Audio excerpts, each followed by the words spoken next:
के अहंकार आलस का त्याग करें, पात्र और मंदिर को खाली करें।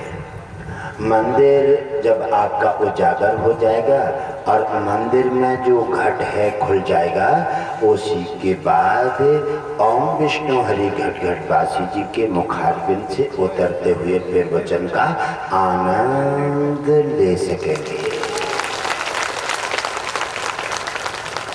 आइए मेरे प्यारे प्यारे भक्तों, आज कार्यक्रम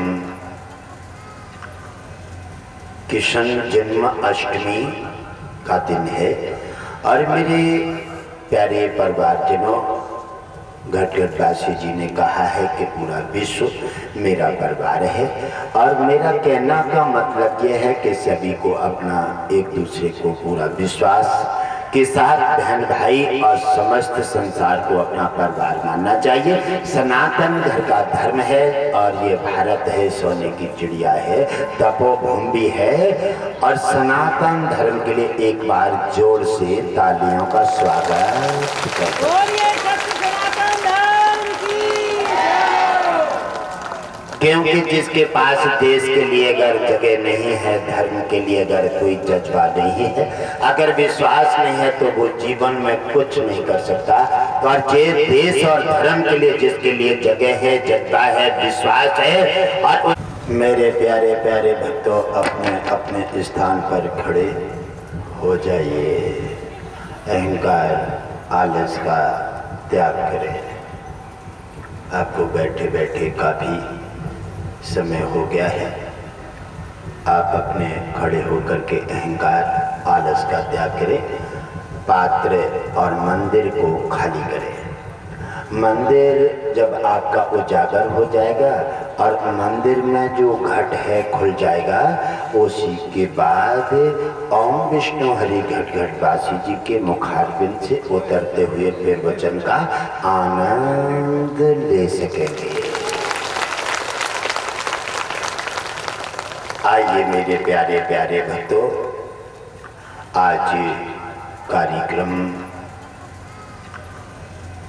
कृष्ण जन्म अष्टमी का दिन है और मेरे प्यारे परिवारजनों, घट घटवासी जी ने कहा है कि पूरा विश्व मेरा परिवार है और मेरा कहना का मतलब यह है कि सभी को अपना एक दूसरे को पूरा विश्वास के साथ बहन भाई और समस्त संसार को अपना परिवार मानना चाहिए। सनातन घर का धर्म है और ये भारत है, सोने की चिड़िया है, तपोभूमि भी है और सनातन धर्म के लिए एक बार जोर से तालियों का स्वागत करते हैं। क्योंकि जिसके पास देश के लिए अगर जगह नहीं है, धर्म के लिए अगर कोई जज्बा नहीं है, अगर विश्वास नहीं है, तो वो जीवन में कुछ नहीं कर सकता। और जे देश और धर्म के लिए जिसके लिए जगह है, जज्बा है, विश्वास है, और उन्हें कि नारी कैसे आदर्श होना चाहिए, नारी में कैसे गुण होना चाहिए, आदर्श होना चाहिए। और आदर्श नारी गुणवान किससे कहते हैं?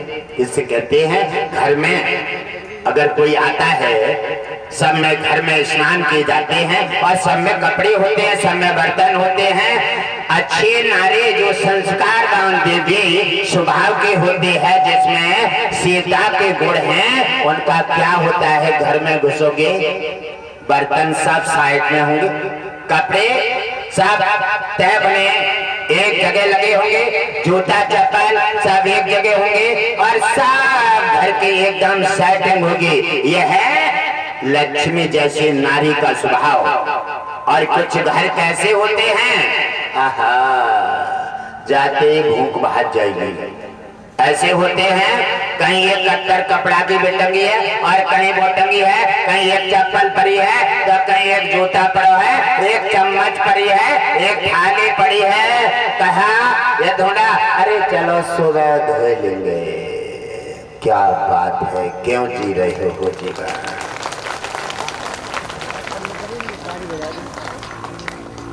हे मेरी देवियों, आप भारत की आदर्श नारी हैं। अनुसुईया, सत्यवान, सावित्री ने इस भारत की नारियों का जो जज्बा बढ़ाया है, और सम्मान केवल भारत में नारी का होता है, और कहीं देश में चले जाओ कोई सम्मान नहीं है ही नहीं, क्योंकि भारत में नारी पतिव्रता हुई है। इसलिए मेरी बात को किसी को बुरा नहीं लगना चाहिए। अगर कोई ऐसा करता है, एक कपड़ा कहीं, एक चम्मच कहीं, एक थाली कहीं, एक जूता कहीं, एक चप्पल कहीं, मैं आपको सुझाव देने के लिए आया हूं कि आप सब मेरा परिवार हैं, आप मेरे हैं, मैं आपका हूं, और मैं तो आपको अपना मानता हूं। आप मेरे को अपना माने न माने, ये मेरे पर कोई फर्क नहीं पड़ता है, क्योंकि मेरा भगवान विष्णु मौजूद है। और इसलिए मैं तो हमेशा आपको अपना मानूंगा, क्योंकि भगवान विष्णु ने मुझे बता दिया है, दिखा दिया है कि ये पूरा विश्व तुम्हारा परिवार है, और परिवार को अच्छा मार्ग सदमार्ग दे करके और अंधकार से हटा करके प्रकाश में लाने का तुम्हारा दायित्व बनता है। गुरु भी हो और भगवान का भी लक्ष्य है। इसलिए आपको इनको मलबा से निकाल करके, बीमारी से हटा करके, मेरे तेरे से बचा करके, इन्हें आदर्श बना करके और सनातन के जज्बा में दाखिल कर देना है। सत्य सनातन धर्म की जय हो। इसलिए मेरे परिवारजनों, आप मेरे बात माने या न माने, यह भी मेरे पर कोई फर्क नहीं पड़ता, लेकिन मैं आपको बार बार समझाने का प्रयास करूंगा, क्योंकि मेरा फर्ज है, मेरा कर्तव्य है, क्योंकि हम साधु हैं, हम गुरु हैं और हम ब्राह्मण परिवार से हैं। इसका फर्ज है कि हम आपको बार बार अपनी वाणी से समझा करके अपना दायित्व निभाएंगे। आप समझ पाएंगे तो आप रास्ता मार्ग पकड़ के यहाँ भी सुख भोगेंगे और भगवान विष्णु के धाम को सिधार जाएंगे। लक्ष्मी नारायण भगवान की जय हो। और मेरी देवियों, अगर आदर्श नारी जो पतिव्रता होती है, जानती हो कैसे दिमाग से काम लेते हैं? अब जानते हो कि मैं आपको खड़ा क्यों किया हूं? इस समय अश्विनी कुमार की सुशांत वैद्य की जांच चल रही है। आपकी कुछ जांचें ऐसी होती हैं बैठकर होती हैं, कुछ जांचें अस्पतालों में लेटकर होती हैं, और घटघटवासी दरबार में खड़े होकर जांचें होती हैं, और पूरे शरीर की जांचें हो रही हैं। अभी 5 मिनट और लगेंगे। 5 मिनट में सभी जितने भक्त आए हैं सबकी जांचें हो जाएंगी, और जांचें होकर के घटघटवासी जी के रिकॉर्ड में दाखिल हो जाएंगे। और उसके जांच के साथ साथ में ये बीमारी का उपचार भी दाखिल होगा कि ये बीमारी, इस उपचार से इसका हल हो जाएगा और बीमारी से छुटकारा मिल के कल्याण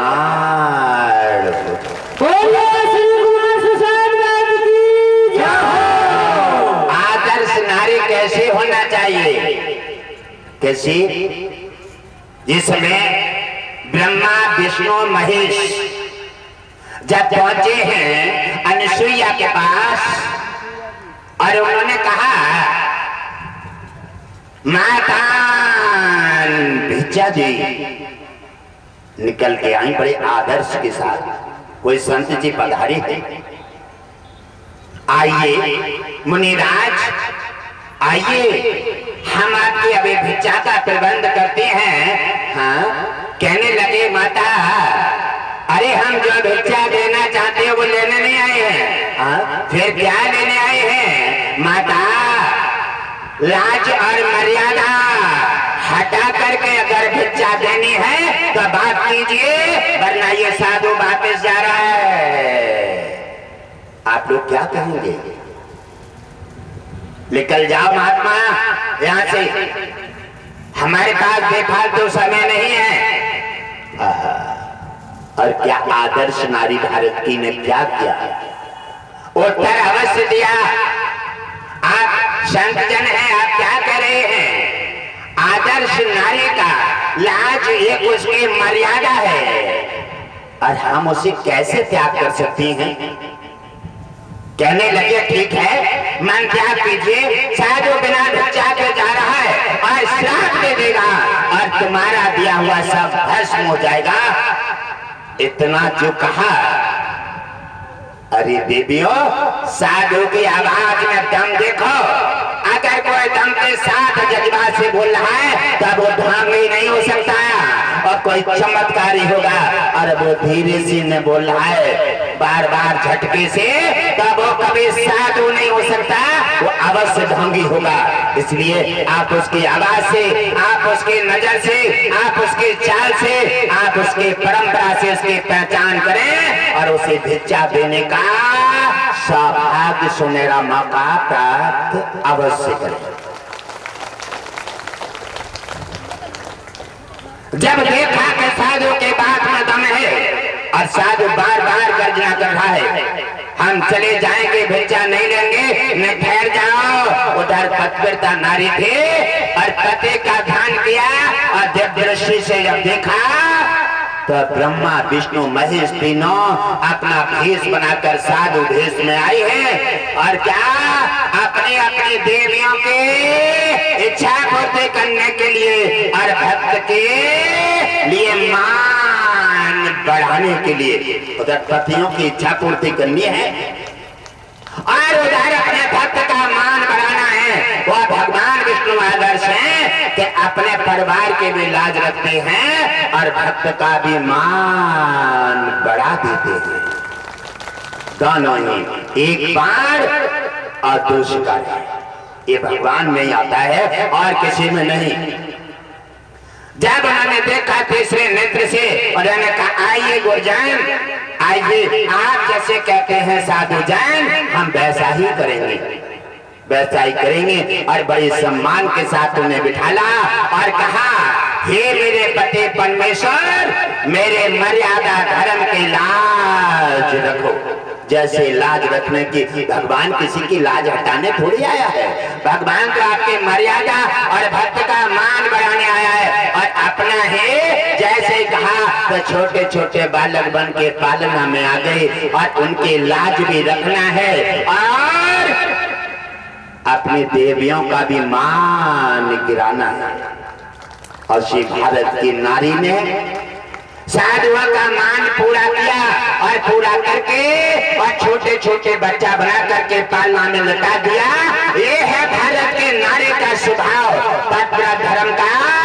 और उन्होंने बच्चा बनाकर लेटा दिया। लक्ष्मी ब्रह्माणी और पार्वती देख रही हैं कि हमारे स्वामी परीक्षा लेने गए, वो लौट के नहीं आए। बैठ जाओ मेरे प्रिय परिवारजनों, आपको बहुत बहुत समय हो गया है, आप अपना अपना आसन ग्रहण करें। केवल आज ही आज का समय है, हम आपको परेशान कर रहे हैं और आज के बाद हम अपने वतन को चले जाएंगे। आज सब अपने अपने घर चले जाएंगे। आप सब चिड़िया रैन बसेरा है, ना घर तुम्हारा है ना घर मेरा है। ये भूमि अच्छी है, किस्मत वाली है, जो बड़े बड़े महान पुरुषों के यहाँ पर पैर पड़ रहे हैं। और ये जगह, यहाँ के आसपास के लोग बड़े महान हैं, जो कि कार्यक्रम का जो सत्संग मुखारबिन से सीधा सीधा कानों में और बड़ी माध्यम के साथ उसे ग्रहण कर रहे हैं। जाकर के जब उन्होंने देखा और पार्वती और तीनों देवियां सोच रही हमारे पति देव गए हैं और लौट के नहीं आए, ये क्या कारण हो सकता है? अरे कैसे सोच सकते हो कि तुम किसी को मारने को जाते हो और मार के भी आ सकते हो, मर के भी आ सकते हो। छल करने जाओगे, छल करके भी आ सकते हो और छल के फंदे में भी फंस सकते हो। ये कोई बात नहीं, ये तो मर्यादा भगवान विष्णु की है। उन्होंने तत्काल ध्यान दिया और जैसे दृष्टि से देखा तो छोटे छोटे बच्चे पालना में हुआ कर रहे हैं। कहने लगे ये तो गजब हो गया, हम क्या करना चाहते थे, भारत के नारी का अपमान करके और हम उसे मिट्टी में मिलाना चाहते थे। और यह तो भारत की नारी का और मान बढ़ गया और हमारे पति तीनों को बच्चा बना करके उसने पालना में लिटा लिया।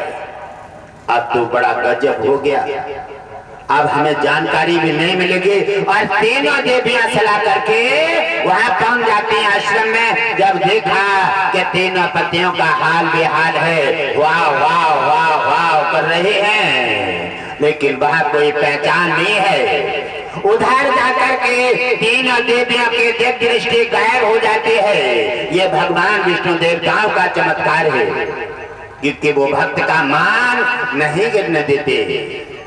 और जैसी दिव्य दृष्टि गायब होती है और वैसे ही और अनुसुईया के पास जाकर के हाथ जोड़ करके प्रार्थना करते हैं, हे देवी आप महान हैं, भारत की नारी हैं, और हमने जो भी किया हम आपसे क्षमा चाहती हैं। हमारे पति हैं उन्हें वापस दे दीजिए। वाह क्या भारत की नारी हो। अरे क्या ब्रह्मा विष्णु महेश के पत्नियों को भी क्षमा मांगने को विवश कर दिया। यह है भारत के नारी का गौरव। और उनको भी ब्रह्मा विष्णु महेश की पत्नी को भी क्षमा मांगने के लिए विवश कर दिया। ये है दिमाग, ये है तीव्र बुद्धि, और ये है भारत सनातन का संस्कार।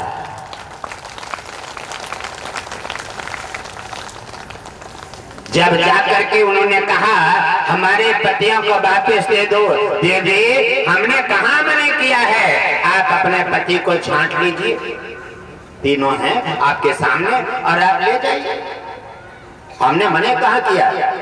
अब दिव्य दृष्टि गायब है। अगर पति से हट करके दूसरे पे हाथ पड़ गो तो अपना धर्म चलो। अब ये भी चक्कर में है, अब क्या करें। देव ऋषि नारद से सहारा लिया, देव ऋषि नारद ने पल्ला झाड़ दिया, माता मैं तुम्हारी कोई मदद नहीं करूंगा, ये धरती की नारी है, तुम्हारा मतलब है ये माता मैं तुम्हारी कोई हेल्प नहीं करूंगा, स्वयं आप अपनी व्यवस्था कीजिए।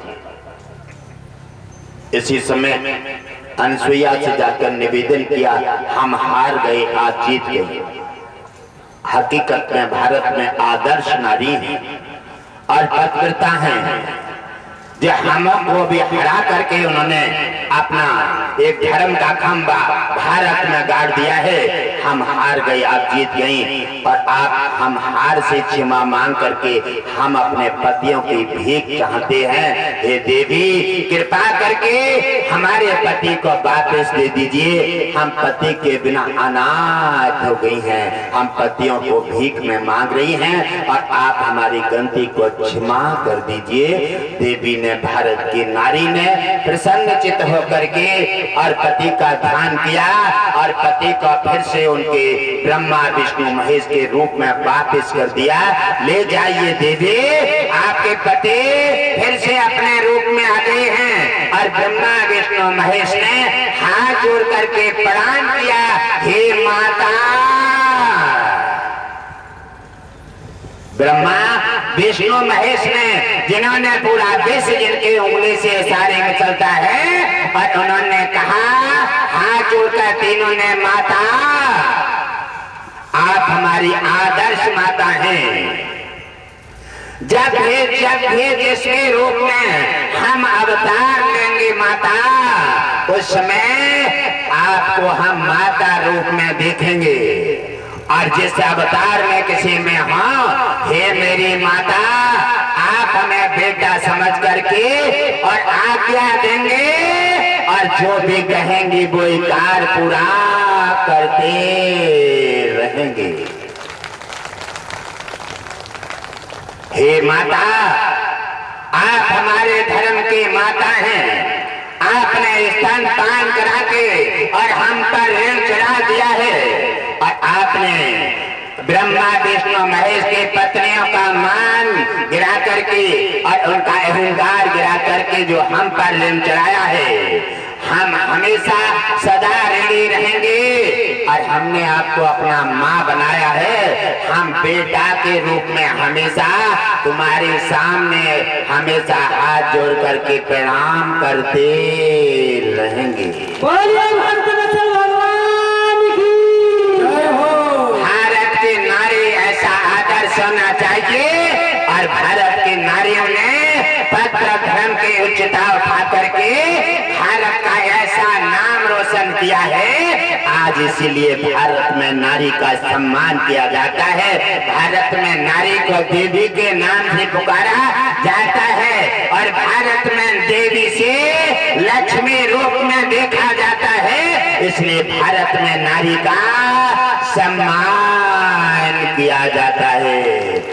भारत में नारी सम्मान आदर्श है। हमारे भगवान विष्णु ने, ब्रह्मा विष्णु महेश ने भी देवियों को आदर दे करके और भक्तों को और पतिव्रता का मान बढ़ाया है।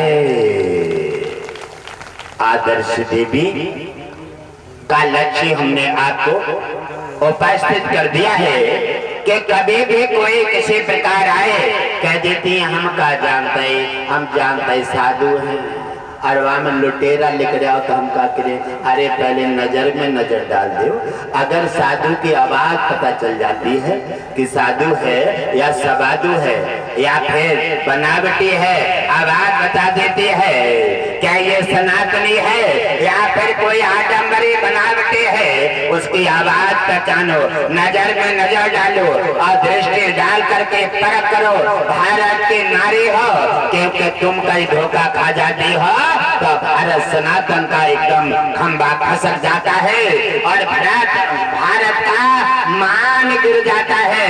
इसलिए आप भारत की नारी हैं, किसी साधारण देश की नहीं, आप पत्रकारिताओं में महान हैं। इसलिए आपको देश और सनातन हर जगह का देश तुम्हारा लिए आदर्श से नाम लेता है।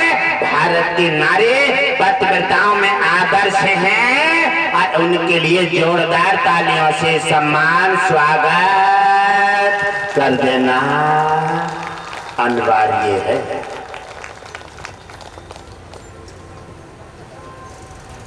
हे मेरे प्रिय परिवारजनों, हर व्यक्ति कर्म से ही उत्तम होता है। अगर कोई राक्षस कुल में भी आकर के कर्म अच्छे करने लगे तब वो देवता नहीं, भगवान से भी ऊपर चला जाता है। भगवान विष्णु नतमस्तक बन करके और सेवक बन करके उसे स्वामी बना देते थे। और अगर कोई सनातन में भी ब्राह्मण परिवार में श्रेष्ठ में आकर के भी अगर अपना खान पान और अपने को हमेशा वो जगह बैठने लगे तो उसका ऐसा पतन हो जाता है जैसा कोई उसका ठिकाना न कोई उसे बैठने देगा और न कहीं भगवान तो छोड़ो धरती पर भी उसे मान नहीं मिलेगा।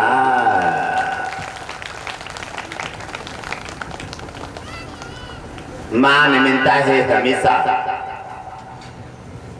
अच्छे आचार विचार, अच्छे खान पान से और अच्छे कारनामा से। अगर हम अच्छे विचार, अच्छे हमारे पास सिद्धांत नहीं है तो हमारा सब कुछ बिगड़ जाएगा। ये बात निश्चित है, ये बात निश्चित है।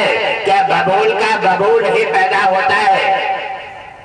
अब बबूल का बीज बोओगे आम नहीं हो सकता और हो भी सकता है, क्योंकि राक्षसों में हिरण्याकश्यप का पुत्र प्रहलाद कितना महान भक्त बना और जिनके परिवार में बलि जैसे दानी आदर्श बने, जिनके लिए भगवान विष्णु लक्ष्मी हर समय उनके दरवाजे पर पहरा लगाते थे। राक्षस कहते हैं कि भगवान विष्णु हमारे विरोध में रहते हैं। क्या प्रहलाद भी तो राक्षस परिवार से थे? भगवान विष्णु हमेशा अपने धर्म और कर्म के पक्ष में रहते हैं। जो धर्म से भटक जाता है, कर्म जिसका बिगड़ जाता है, भगवान विष्णु उसके विरोध में आकर के उसका सफाया करके उसको खत्म कर देते हैं। भगवान विष्णु दयाशील हैं और भगवान विष्णु साधु संत ब्राह्मण और धर्म के रखवाले हैं, जिसका अपनी दृष्टि से धर्म को रखा करके धर्म की सहायता करके कल्याण कर देते हैं।